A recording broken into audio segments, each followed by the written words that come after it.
Uh, so what are these kind of threats, two basic threats to outsourcing? How is the industry going to deal with that in the coming maybe 5 years down the line? What's going to be the look of the industry then?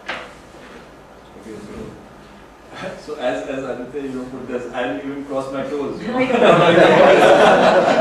the fact of the matter is that in today's time, everybody is connected to each other. So somebody is sneezing there, you will catch a viral here. So that is the scenario today. But the fact is that there is still that big cost factor involved.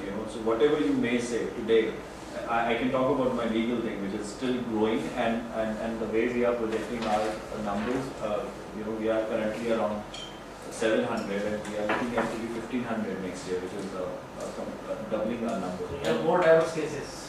Yeah, but then that is one, and we have been tagging our industry as a recession-proof industry, telling people that the more the meltdown there, the more business for us.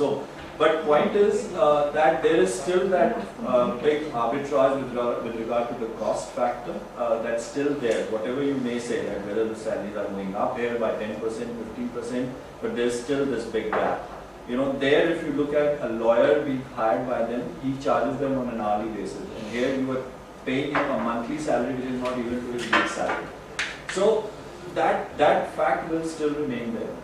And what is happening today is that the quality of work that these people are getting and the commitment and the loyalty part that these companies are getting from Indian people, I think is much more than any other part of the world. If you see, the culture there is hire and fire. People talk about daily wages and hourly wages, whereas the culture in India is a long-term stability and to work with a company for years at least. So that commitment and the fact that they would be risk-free, at least from this aspect, is driving this business back here. And if you walk into any of our CPA offices in either Gurgaon or Noida, you will see the quality which they are getting, I think is much more, and these are the words which our clients have talked about, that the security aspect, the confidentiality aspect, I think is much more than they have seen in their own countries there. So that is, I think, what is driving people. Getting the same quality at a fraction of a cost is just amazing. Sure. And today, if you see, it's not only about getting these people. In fact, the classic example, as what Amit introduced me, that I'm looking after the UK and US businesses of HR. What we have done internally is that we have outsourced our HR thing for our employees in those countries to India. So we are managing their administration and salaries from here. And they're saying, okay, we are fine even if we have to let go 2 resources from our end. Even one that we have there would be doing much more quality work than ever.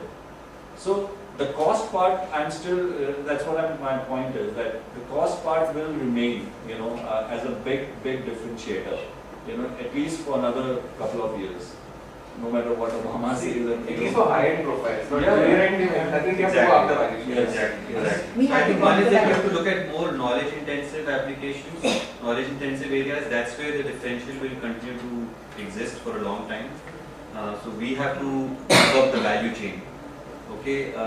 Second, I think as firms, as this sector, I think all of us have matured just by working with different firms. I think we are able to, we know what the best practices are, and we can re-engineer the processes. We can tell clients now what is best for them. Okay, so they might be coming at it from their own industry point of view, their own company point of view. But what we bring to table in terms of our breadth of knowledge, process expertise is unique. And that I think will drive growth in the future. To add to your point, I think there will be a couple of elements which will define the growth forward. I think one from offshore models to nearshore or onshore models, that will be one. Second, there will be a huge focus on other geographies as well. So apart from US, you could possibly look at EMEA, SAARC, APAC. Even the India domestic market is still largely untapped. Okay.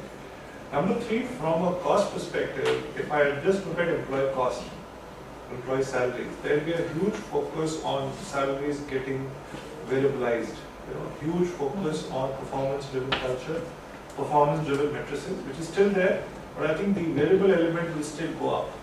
So I might have a potential to earn, but it's not something which is there on a platter available to me.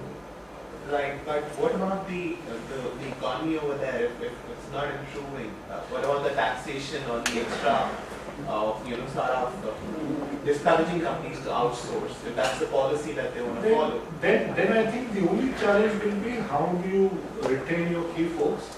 Because in the absence of business growth, how do you retain your people so that your business continues, your acting clients do not go back because of repercussions from elsewhere, and keep your stock under control? There is a phenomenon called as reverse economy. You know that? India is part of reverse economy, like LPO domain. LPOs are part of reverse economy. Means whatever bad happens in US, LPO will always get gain out of it.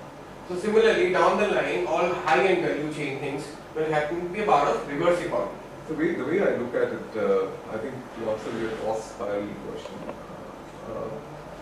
it is, organizations slowly are coming up to embedded model where all the shared service operations or third-party operations are right now they are not differently aligned. They are not separate piece of system.